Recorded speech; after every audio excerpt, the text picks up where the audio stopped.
Medical technologist এবং ফার্মাসিস্টদের 10ম grade সহ 6 দফা দাবিতে সিরাজগঞ্জে অবস্থান কর্মসূচি পালন করেছে শহীদ M Mansur Ali institute of health technology মেডিকেলের শিক্ষার্থীরা।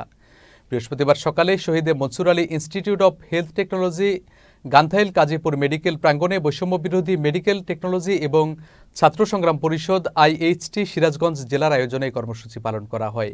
আন্দোলনকারীরা জানান, তাদের 6 দফা দাবি না মানায় নানাভাবে বৈষম্যের শিকার হতে হচ্ছে তাদের, তাই এ বিষয়ে দ্রুত পদক্ষেপ নিতে হবে।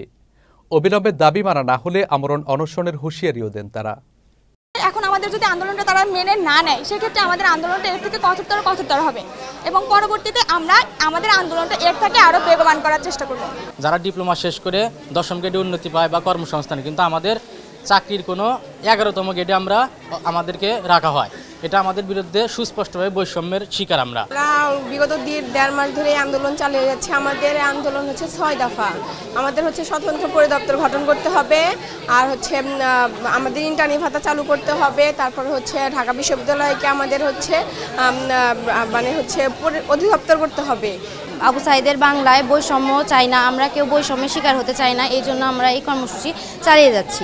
আমাদের দাবি না মানা পর্যন্ত আমরা আমাদের কর্মসূচি চালিয়ে যাব। দফা দাবিগুলো মেনে নিয়ে আমাদের এই পেশাগত বৈষম্য থেকে দূর করতে আমরা এই আজকের এই কমপ্লিট শাটডাউন দিয়ে রেখেছি আমাদের প্রতিষ্ঠানকে। সারা বাংলাদেশেই ওরা এই 6 দফা আন্দোলন নিয়ে ওরা আন্দোলন করছে। তো আসলে ওদের 6 দফার যে দাবি ওদের, সেটা আমি মনে করি যুক্তিসঙ্গত। এ ব্যাপারে আমাদের ঊর্ধ্বতন কর্তৃপক্ষকে ওনারা জানেন এবং মন্ত্রণালয়েও ওরা গিয়েছিল, সম্ভবত ওদেরকে হয়তো 7 দিনের একটা আলটিমেটাম দিয়েছিল। এখন দেখা যাক সামনে তারা কি পদক্ষেপ নেয়, এটার অপেক্ষা আমরা আছি।